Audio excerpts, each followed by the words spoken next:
देखो ये कैसा क्वेश्चन है दोस्त। ये 29 जनवरी 2017 बिहार एसएससी का एक ऐसा सवाल। ये मेरे दोस्त मेरी अहंकार मत समझना या किसी की क्रिटिसाइज मत समझना। आप बहुतों चैनल पे इसका डिस्कशन हुआ है। आप एक भी चैनल 99.9% गारंटी है कि शायद ही किसी चैनल ने इस क्वेश्चन को अपने डिस्कशन में रखा है। ठीक है, किसी ने इसको गलत कह दिया है, किसी ने कह इसको स्किप ही कर दिया है और किसी ने सेट में रखा ही नहीं है। ठीक है, तो आखिर क्या था इस क्वेश्चन में मेरे दोस्त। मैं इस क्वेश्चन के लिए पूरा एसएससी का प्रीवियस क्वेश्चन, पूरा रेलवे का प्रीवियस क्वेश्चन देखा। आज तक एसएससी और रेलवे के एग्जामिनेशन में कभी ऐसा नहीं हुआ। हालांकि एसएससी तो कभी कभार ही प्रोबेबिलिटी पूछती है, लेकिन रेलवे तो लगभग पूछती है। ऐसा सवाल नहीं देखने को मिला। ठीक है, अब कहोगे सर तो क्या ये क्वेश्चन बहुत अच्छा था? ये क्वेश्चन वेरी वेरी इंपॉर्टेंट। अगर मैं यहां पर एक डायलॉग मार दूं तो मेरे दोस्त वो डायलॉग सटीक बैठेगा। आप लोग पवन सिंह के बहुत बड़े फैन हैं, है ना? फैन होते हैं लगभग। पवन सिंह का एक डायलॉग आपको हमेशा याद रहता है, झमकौला से हुई, झमकौला से हुई, पावर यहीं से शुरू यहीं पे खत्म, और केहू पावर कहां से लेके आई। मतलब ये क्वेश्चन यही कह रहा है। ठीक है, तो मेरे दोस्त आइए देखते हैं कि आखिर इस क्वेश्चन में कौन सा ऐसा रहस्य था। थोड़ा डिटेल में इसको सॉल्व करेंगे। देखिए क्या है ये। कहता है कि X and Y take turn in throwing two dice. X और वाई दो डाइस थ्रो करता है।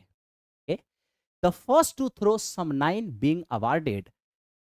इन दोनों में से जो पहले फेंकेंगे और अंकों का योग 9 हो जाएगा, वो उनको अवार्ड दिया जाएगा, यानी उनको जीता हुआ माना जाएगा।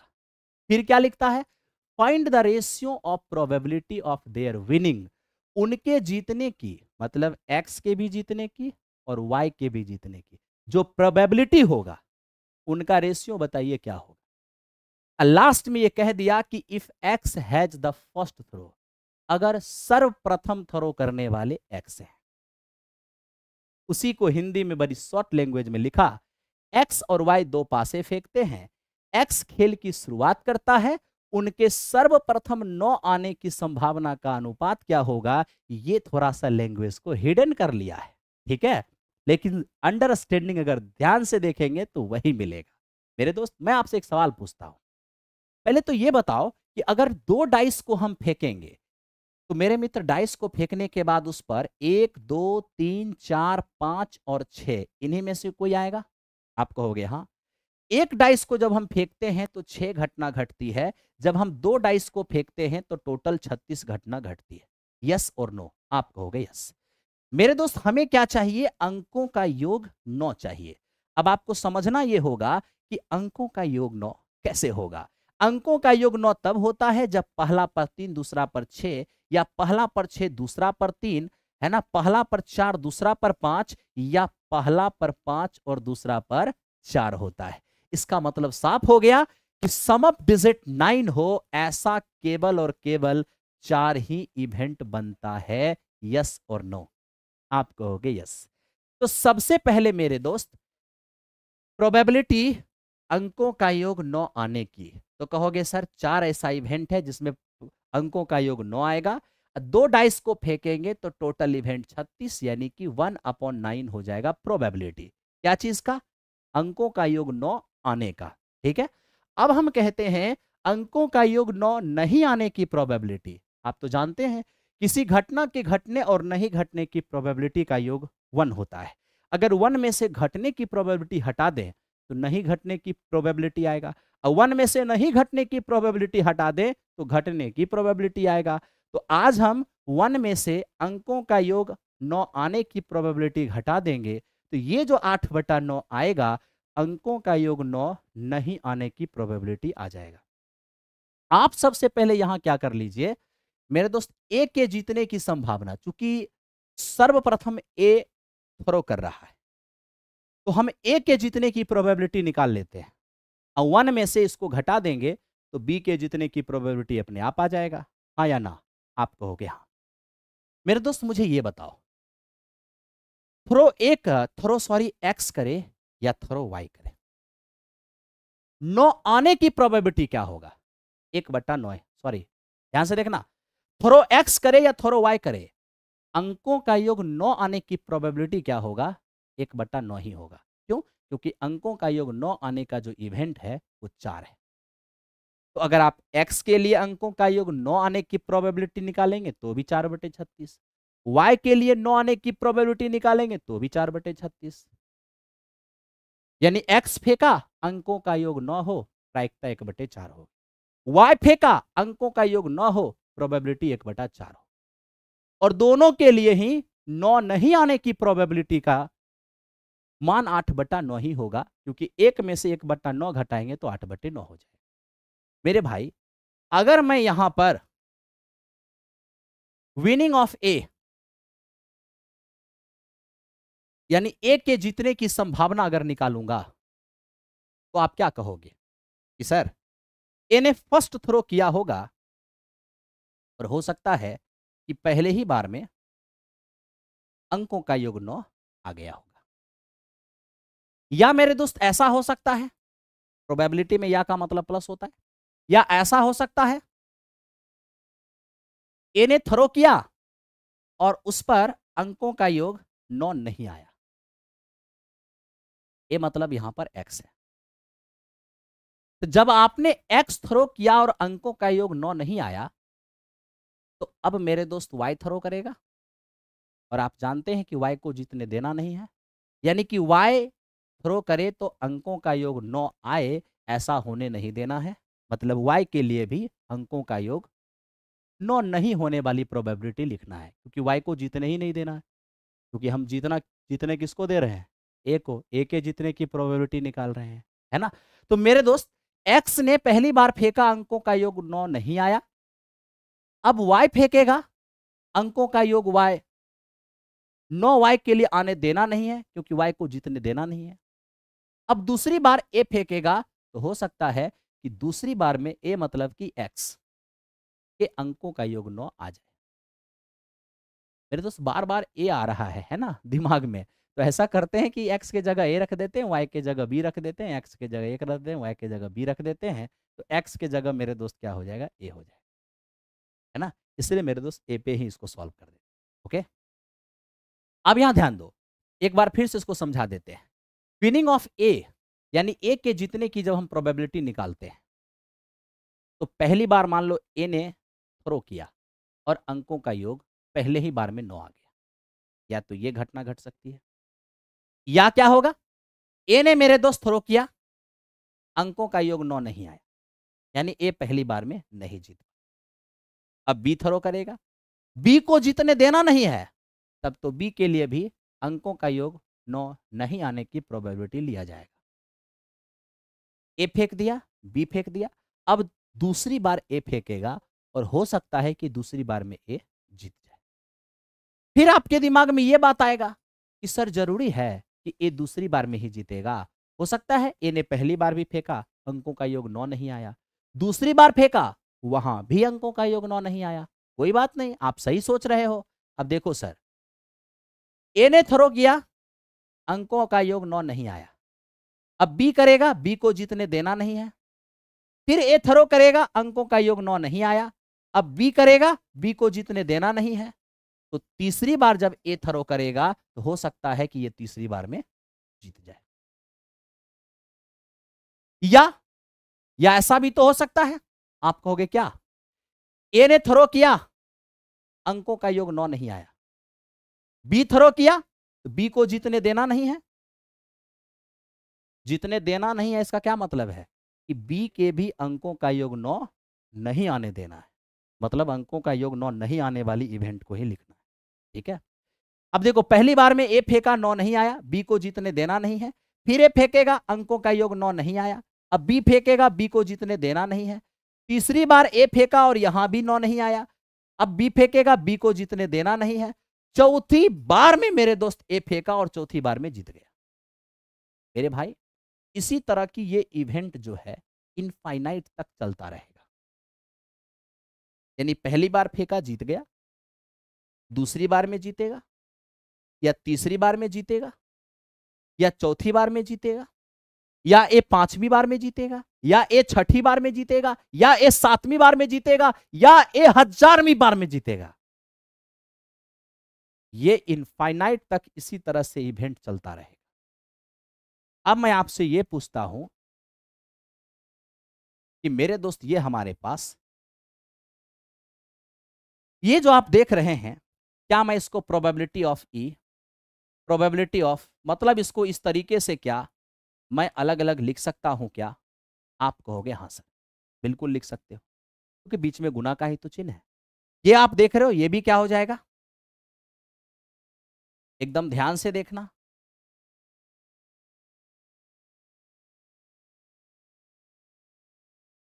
एक, दो, तीन, चार, मतलब 4 बार नहीं आने की प्रोबेबिलिटी है, और 5वीं बार में। या मेरे दोस्त इसको कैसे लिख सकते हैं? पीई 9 नहीं आने, 9 नहीं आने, 9 नहीं आने, केमी बार में 9 आया है? 1 2 3 4 5 6 7, 1 2 3 4 5, 5 हो गया है।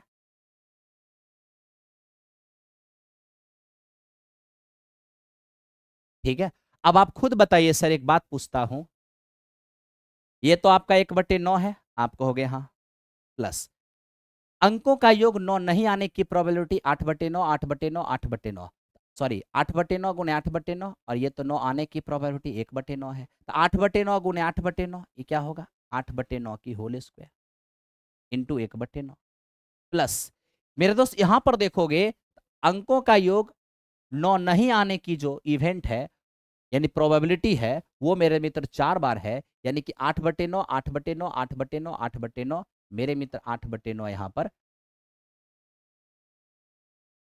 ध्यान से देखना है।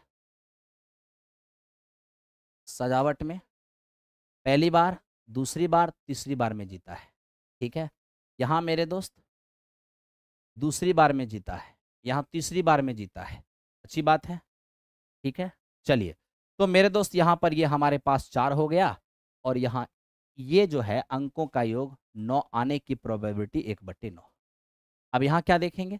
1 2 3 4 5 6, तो हम यहां देख रहे हैं 8/9 की पावर 6, और इनटू मेरे दोस्त ये अंकों का योग 9 आने की प्रोबेबिलिटी जो है 1/9। इसी तरीके से ये चलता रहे। अब आप इस सब में देखो तो 1/9 जो है आपका कॉमन आ जाएगा, यहां से क्या बचेगा? तो आप कहोगे सर यहां से अगर आपने 1/9 कॉमन लिया तो 1 बचेगा, यहां से 8/9 का होल स्क्वायर बचेगा, यहां से मेरे मित्र 8/9 की पावर 4 बचेगा, है ना, और यहां से मेरे दोस्त 8/9 की पावर 6 बचेगा। इसी तरीके से ये चलता चला जाएगा। मैं आपसे कुछ पूछता हूं मेरे दोस्त, जरा इसको देखो, क्या है ये? अगर आपको जरा भी जीपी का ज्ञान होगा तो आप इसको देख के जरूर बोलोगे कि मास्टर जी ये जीपी के इनफाइनाइट टर्म का योगफल है। तो मेरे दोस्त इसको अलग सॉल्व कर लेते हैं, जरा यहां देखिए, जीपी के अनंत पदों का योग निकालेंगे, ये 8/6 का होल स्क्वायर प्लस 8/6 का पावर 4 प्लस ये 8/6 का, मेरे 8/6 नहीं है, 8/9 है, 8/9 ही है ना, ठीक, थैंक यू। पावर 6 है plus dot dot dot dot infinite. आप सबको पता होगा A plus A R square plus A R cube dot dot dot dot dot infinite क्या होता है? ये ए और बटे 1 माइनस आर होता है ना। बताइए इसका भी फर्स्ट टर्म क्या है? फर्स्ट टर्म तो ए है, फर्स्ट टर्म ए है, और 1 माइनस आर, आर क्या होता है? दूसरा पद बटा पहला पद, तो दूसरा पद तो ये होगा 8/9 की होल स्क्वायर बटा पहला पद 1। अब 1 इसमें 1 से भाग देंगे कुछ बिगड़ेगा, यही रह जाएगा, यानी 8/9 की होल स्क्वायर हो जाएगी। तो फाइनली आ जाएगा 1 अपॉन, ध्यान से देखते रहना, 1 अपॉन मेरे मित्र ये 1 माइनस 64 और बटे 81, तो हो क्या जाएगा? 81 मेरे दोस्त चला जाएगा न्यूमरेटर के अंदर, और 81 माइनस 64 ये हमारा हो जाएगा 17। तो इस प्रकार मेरे दोस्त आपने ये देख लिया, जीपी के अनंत पदों का जो योग हमारे पास आ गया है, ये मेरे दोस्त आ गया है 81 और बटे 17। क्या ये बात समझ में आया? आप कहोगे हाँ। तो मेरे दोस्त इसका आपने योगफल बिल्कुल निकाल लिया है। अब यही चीज यहां पे डाल दो, ध्यान से देख लो, ये 1/9 और ये आपने निकाला है 81/17। तो मेरे मित्र ये हो जाएगा 9 में 81 यानी कि 9/17। तो जानते हैं 9/17 क्या आया है? ये 9/17 आया है ए के जीतने की प्रोबेबिलिटी। तो ए के जीतने की प्रोबेबिलिटी मेरे मित्र 9/17 आया है। मैं चाहता हूं कि इसको थोड़ी देर के लिए थोड़ा सा ऊपर से हटा दूं। तो अब आप स्वयं बताना मुझे स्वयं बताना कि अगर ए के जीतने की प्रोबेबिलिटी, विनिंग ऑफ ए की जो प्रोबेबिलिटी है, अगर मेरे दोस्त ये 9/17 है, तो आप ही बताइए विनिंग ऑफ बी की प्रोबेबिलिटी क्या होगा? विनिंग ऑफ बी की प्रोबेबिलिटी, तो मेरे मित्र क्या करोगे?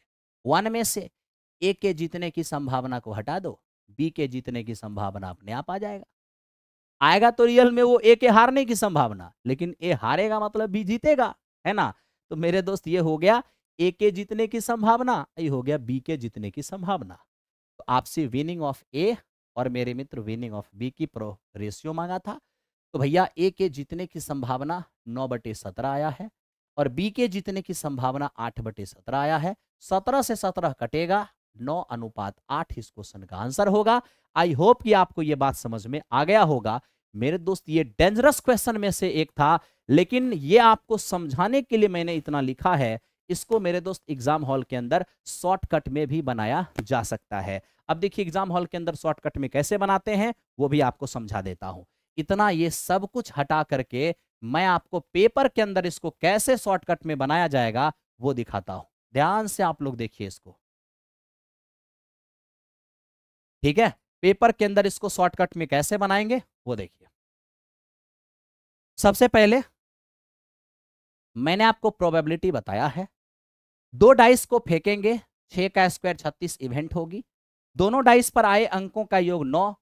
ऐसी कितनी घटना? अंकों का योग 9 कब होगा? जब 3 और 6 आएगा, या पहला पर 6 दूसरा पर 3 आएगा, पहला पर 4 दूसरा पे 5 आएगा, या पहला पर 5 दूसरा पे 4 आएगा। यानी कि ऐसा कितना इवेंट है? 4 इवेंट है। इसका मतलब ये हो गया, ठीक है, कि सम 9 आने की प्रोबेबिलिटी क्या होगा? सम 9 आने की प्रोबेबिलिटी हो जाएगा 4 और बटे में 36 यानी कि 1/9। तब तो मेरे मित्र 9 नहीं आने की प्रोबेबिलिटी क्या होगा? 1 में से आने की प्रोबेबिलिटी हटा दो, नहीं आने की प्रोबेबिलिटी आ जाएगा। ठीक है, अब ध्यान से देखना, हम तुरंत यहां पर प्रोबेबिलिटी निकाल लेंगे किसके जीतने की? मेरे दोस्त तुरंत प्रोबेबिलिटी हम निकाल लेंगे ए के जीतने की, यानी विनिंग ऑफ ए। ए के जीतने की प्रोबेबिलिटी क्या आएगा? ए फर्स्ट थ्रो किया है, यानी पहले पहले ए थ्रो किया है, पहला थ्रो ए किया है, हो सकता है पहले ही बार में अंकों का योग 9 आ जाए, या ऐसा हो सकता है पहली बार थ्रो किया, अंकों का योग 9 नहीं आया, तो 9 नहीं आने की प्रोबेबिलिटी है 8/9। मेरे मित्र दूसरी बार जब ए ने मेरे दोस्त थ्रो किया, 9 नहीं आया, तो अब बी थ्रो करेगा। और आप जान रहे हो कि हमको ए को जिताना है, तब तो बी को जीतने तो देंगे नहीं, यानी बी के लिए अंकों का योग 9 आने देंगे नहीं। तो बी के लिए अंकों का योग 9 नहीं आए, इसकी प्रोबेबिलिटी क्या होगा? तो मेरे मित्र अंकों का योग 9 आए, ए के लिए निकालो चाहे बी के लिए निकालो, 9 आने की प्रोबेबिलिटी 1/9 ही होगा। ओके, कैसे? अगर डाइस बी फेंकेगा, अंकों का योग 9 आएगा, तो वहां भी तो 4 ही घटना घटेगा, यही चारों घटेगा जब 9 आएगा, यानी बी के लिए भी अंकों का योग 9 आने की प्रोबेबिलिटी 1/9 ही होना है, और नहीं आने की प्रोबेबिलिटी 8/9 ही आना। ठीक है, तो आप सीधे सीधे ऐसे समझो, चाहे ए हो या बी हो, अंकों का योग 9 आने की प्रोबेबिलिटी 1/9 और 9 नहीं आने की प्रोबेबिलिटी 8/9। ठीक है, तो मेरे दोस्त ए ने पहली बार में थ्रो किया, 1/9 आ जाएगा, यानी पहली ही बार में जीत जाएगा। या मेरे दोस्त ए थ्रो किया, अंकों का योग 9 नहीं आया, बी के लिए अंकों का योग 9 आने देना नहीं है ना? इसका मतलब जब दूसरी बार में ए फेंकेगा, तो यहां पर अंकों का योग 9 आ जाएगा। या मेरे दोस्त ऐसा हो सकता है कि ए ने पहली बार फेंका, 9 नहीं आया, बी को आने देना है नहीं, दूसरी बार में ए ने फेंका, यहां भी मेरे दोस्त 9 नहीं आया, तो दूसरी बार बी फेंकेगा, तो बी को तो 9 आने देना नहीं है। इसका मतलब यह हुआ कि तीसरी बार में जब ए फेंकेगा, तो अंकों का योग 9 आएगा, यानी या तो पहली बार में आ जाएगा, या दूसरी बार में आ जाएगा, या तीसरी बार में आ जाएगा। यानी ये देखो ए के लिए नहीं आया, ए के लिए नहीं आया, ए के लिए आ गया।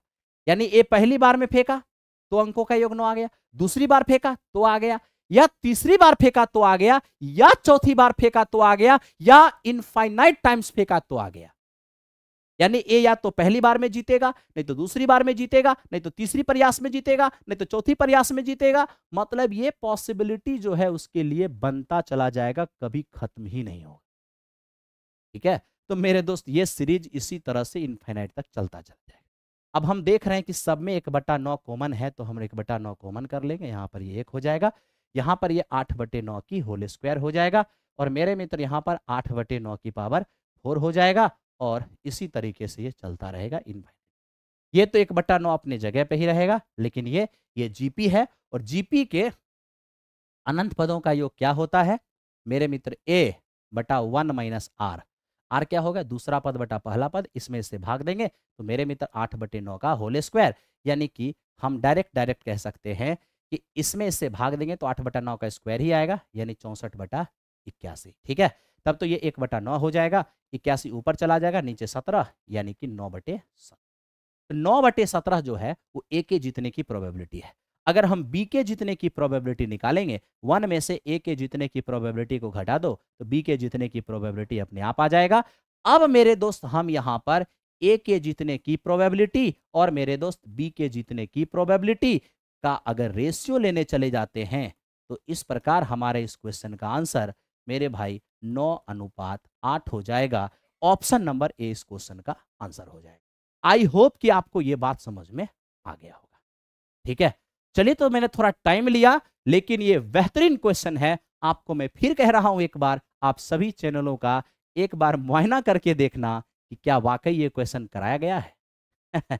धन्यवाद। चलिए आगे बढ़ते हैं।